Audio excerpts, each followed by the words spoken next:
3 hari yang lalu saya mengupload salah satu video di mana ada akun Instagram yang mengkomparasi antara bacaan Al-Quran dari Al-Habib Umar bin Hafiz dengan Syekh Abdurrahman Sudais. Saya di situ memberikan pernyataan teman-teman di awal-awal video bahwa dulu saya pernah membahas tentang cara membaca Al-Habib Umar teman-teman. Banyak pembelaan yang muncul dari bacaan tersebut. Entah dengan berbagai macam alibi, alasan, pembelaan, serta keguluan yang keluar dari lisan-lisan mukibin ya. Saya di situ sebagai seorang muslim yang juga masih belajar bagaimana cara membaca yang benar, yang baik. Ya, bisa membedakan mana bacaan yang tepat, mana bacaan yang tidak tepat. Serta kalau berbicara masalah makhrijul huruf, ketika saya ditegur oleh Mahesa Al-Bantani ya, beliau sering dulu kontak-kontakan dengan saya karena kita searah membahas khurafat. Tapi ketika saya membela Salafi, beliau sedikit berpaling. Padahal beliau lawannya bukan orang Salafi ya, tapi orang-orang yang dimana kebanyakan diantara mereka masih percaya kepada takhayul dan khurafat. Setelah itu, saya bilang kepada beliau, bagaimana kalau yang membaca Al-Quran tersebut dengan cara seperti itu saya? Pasti orang akan mentolol-tololkan saya. Sok-sokan bicara agama. Membaca Al-Quran saja belepotan seperti itu. Pasti saya dibilang seperti itu. Tapi karena yang membaca bukan saya, tapi Al-Habib Umar bin Hafiz, mereka tutup mata, tutup telinga, seolah-olah bacaannya itu benar, tepat, dan lain sebagainya dengan cara beliau membaca seperti itu. Ya maklum teman-teman. Karena orang ketika sudah menjadi wali, jangankan salah bacaan. Jangankan salah bacaan. Diem di dalam kamar 15 tahun, tidak keluar sama sekali benar di mata mereka. Ya, diem di dalam kamar selama 15 tahun, katanya itu tidak masalah. Mendengar azan tidak ke masjid. Ketika hari Jumat tidak ke masjid, tidak sholat Idul Fitri. Pokoknya di kamar terus dia. Ya. Tirakat. Dan sekarang ketika kita melihat fenomena di Indonesia ini, ketika Habib Umar beberapa kali mencoba menunjukkan dirinya melihat sesuatu yang gaib dengan diam sejenak, terus gini, terus gini, terus melihat gini, waduh, siapa itu yang dilihat? Melirik ke kanan, habis itu melihat ke atas, setelah sampai ke atas, diem, seolah-olah yang ke atas itu sudah hilang. Apa itu? Ya Allah. Dan sekarang teman-teman ada video dari Ustadz Abdus Somad yang dimana beliau memberikan koreksi terhadap orang yang membaca Al-Quran dengan cara yang sedemikian, tapi sangat relate dengan bacaan Al-Habib Umar bin Hafiz. Seperti apa videonya? Mari kita saksikan. Finnya panjang. Maliki yaumiddin. Iyyaka na'budu wa iyyaka nasta'in. Iyanya panjang. Iya pakai tasdid, bukan iyyaka. Iyyaka na'budu wa iyyaka nasta'in. Ha besar. Ihdinas siratal mustaqim. Bergetar.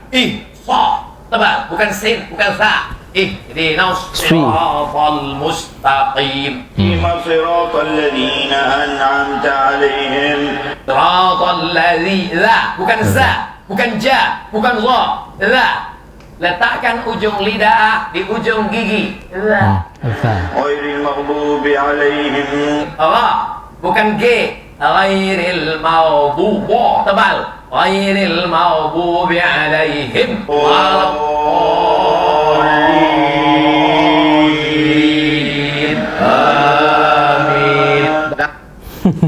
Begitu katanya ya. Gimana ini saya mau komentar ini ya. Kembali lagi, kalau saya membaca seperti itu pasti saya dihujat. Saya pernah dulu ya, saya tahun 2000 berapa itu, tahun 2019 saya pernah membuat murotal dan saya beberapa kali upload di media sosial saya. Tapi cara bacaan saya ya banyak yang salah dan saya membiarkan postingan saya itu ya teman-teman, bacaan-bacaan saya yang salah. Lalu kemudian ada seorang santri yang mengkoreksi saya habis-habisan, bahkan sampai setiap kalimat yang keluar itu salah. Setiap yang keluar itu salah bagi dia ya. Dan di sini ketika saya mulai belajar makhrijul huruf, saya mulai mengulang-ulang lagi bagaimana tajwid dan lain sebagainya. Karena memang terus terang saya pernah meninggalkan bacaan-bacaan Al-Quran. Saya pernah lepas dari belajar agama teman-teman. Fokus untuk mengejar dunia ya. Saya pernah di posisi itu. Sampai akhirnya ya lupa. Dan ketika saya mulai belajar lagi, saya mencoba untuk memposting ulang bacaan-bacaan saya setelah saya mulai belajar sedikit. Harry Pras mulai belajar sedikit dan memposting ulang bagaimana cara bacaan saya. Dan setelah saya memposting ulang, tidak ada lagi yang komen. Tidak ada lagi yang komen. Ya mungkin mereka itu saking jelinya ya, saking mencoba untuk mencari kesalahan bacaan saya. Mungkin diulang-ulang, oh ada di titik ini kurang tebel, kurang begini, kurang begitu, kurang begitu. It's okay. Tapi ketika ada bacaan oleh Habib Umar seperti ini, mereka itu didengar saja, sepintas gitu, nggak perlu didengar secara teliti. Sehingga apa? Tidak terlihat kesalahan-kesalahannya. Benar, pokoknya di mata dia benar. Ini Al-Habib Abdus Somad, Habib Abdus Somad katanya. Ustadz Abdus Somad memberikan pernyataan di awal, setelah dikomparasi dengan bacaan Al-Habib Umar, dia bercoba untuk membela Habib Umar. Sama halnya dengan Ustadz Adi Hidayat. Ketika Habib Adi Hidayat memberikan pernyataan di ceramahnya mengenai asy'ara surah pemusik itu ya, ain yang begitu-begitu, saya sandingkan dengan bacaan Al-Habib Umar yang tidak ain sama sekali. Bukan arad, alamin. Di sini alamin, semesta alam, alamin, orang-orang sakit. Alhamdulillahi Rabbil Alamin. Nice. Fatal. Alhamdulillahi Rabbil Alamin. Segala pujian hanya milik Allah, penguasa semua alam. Alhamdulillahi Rabbil, di luar Quran, alamin. Segala puji bagi Allah, Tuhannya orang-orang sakit. Salah. Fatal. Laqad radiyallahu 'anil mu'minina idh yubay'unaka tahta asy-syajarati fa'alima ma fi qulubihim fa'anzala as-sakinata 'alaihim. Nice. Kebenaran sudah tidak nampak bagi dia. Karena apa? Sudah wali Allah. Hati-hati, kata Adi Hidayat. Hati-hati kalau membaca seperti itu. Salah sedikit berubah makna, dan setelah berubah makna, maka bacaannya bukan mendapat pahala, tapi mendapatkan dosa. Tapi ketika Al-Habib Umar yang membaca karena dia sudah wali Allah, lain lagi ceritanya. Tetap dibela cucu Nabi. Kemarin ada orang yang mengkoreksi bacaan Al-Habib Umar. Hati-hati katanya teman-teman. Kena kualat. Karena apa? Pakai songkok. Songkoknya sudah ada gambar terompah Nabi Muhammad yang mereka yakini. Kembali lagi kepada pembahasan bacaan Al-Habib Umar. Dari segi akademis, Adi Hidayat ini sangat luar biasa teman-teman. Dan ketika beliau membela Al-Habib Umar bin Hafiz, kita bisa tahu dampaknya seperti apa. Kita bisa sangat-sangat tahu bagaimana dampaknya. Dan begitu pun juga dengan Ustadz Abdus Somad, yang dimana beliau ketika memberikan pembelaan seperti itu, ya saya yakin nama Al-Habib Umar semakin melambung. Meskipun bacaannya seperti itu, melayang. Sampai ada orang yang meyakini Habib Umar melayang teman-teman. Ya Allah, bukan cuma melayang, melihat Nabi secara yaqodzah.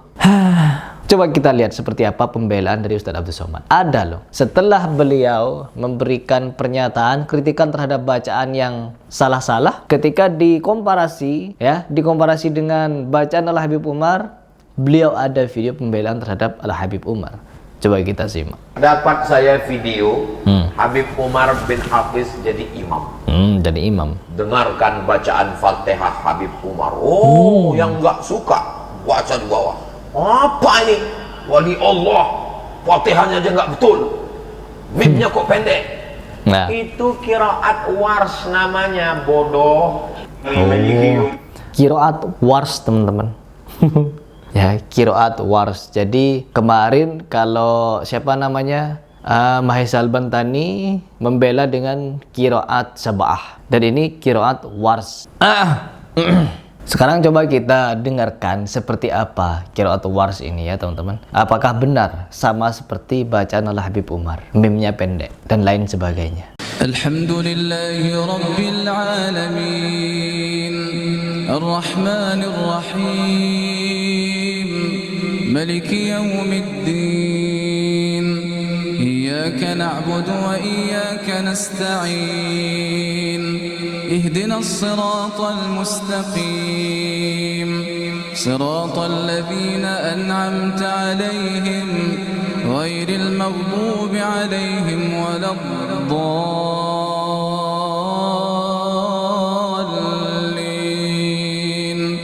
آمين. Ya betul, memang mimnya dibaca pendek ya teman-teman. Tetapi dari segi makharijul huruf, ya kalian bisa menilai sendiri. Ya hanya bagian mim itu ya bisa menjadi pembelaan, ya bisa menjadi pembelaan. Tak dibaca ya itu juga bisa menjadi pembelaan. Qiraat sab'ah dan lain sebagainya katanya begitu. Kalau saya pribadi ya wali ya, yang namanya wali lah teman-teman, tetap benar di mata mereka. Ya sudah, mau bagaimana lagi? Yang namanya wali, wali Allah, cucu Nabi, mengalir darah kenabian. Tapi saya yakin orang yang tidak taklid buta terhadap Habib Umar akan mengatakan kebenaran, ya pasti itu. Sebagaimana kemarin Ustadz Muhammad Faizar ketika viral pernyataan Ustadz Adi Hidayat yang menyatakan mirip loh Yohanes 3 ayat 16 dengan surah Maryam ayat ke-30. Mirip. Apa kata Ustaz Muhammad Faizar? Tidak ada mirip-miripnya, tidak dibenarkan, karena itu bagian akidah teman-teman. Lalu dibela sama Don Ditan, ada loh mirip utusan Allah. Utusan Allah setelah sampai ke bumi, itu tafsirnya ya. Beliau membaca tafsir dari ND, dan ketika saya membaca tafsir ND-nya ada bagian yang dipotong sama Don Ditan. Di bagian yang dipotong adalah Isa itu adalah seorang Mesias yang diutus ke muka bumi, dan setelah sampai di muka bumi menjadi perwujudan Allah katanya. Jadi wujud Allah Isa teman-teman, Mesias. Masya Allah, sampai geleng-geleng saya. Tapi karena beliau the better, tidak akan mau kalah. Terus, mau gak saya buktikan kalau Al-Quran itu juga perwujudan Allah? Waduh, Al-Quran perwujudan Allah teman-teman. Di dalam Al-Quran ada hukum ini, memang Allah patut untuk dihukumi. Di dalam Al-Quran ada perintah untuk berwudu, mandi junub. Apakah Allah berwudu dan mandi junub? Pokoknya pembelaan terhadap kaum sufi akan membuat pikirannya rancu, akan membuat fahamnya rusak teman-teman, siapapun orangnya. Jadi jangan sekali untuk membela faham sufi yang aneh nyeleneh, karena ujung-ujungnya akan rusak. Begitu dari saya. Jadi semoga kalian bisa berpikir, jangan taklid buta, karena taklid buta akan mematikan hati. Dan setelah hatinya mati, mereka akan menganggap segala perbuatan junjungannya, orang yang ditaklitinya, akan menjadi benar meskipun itu salah.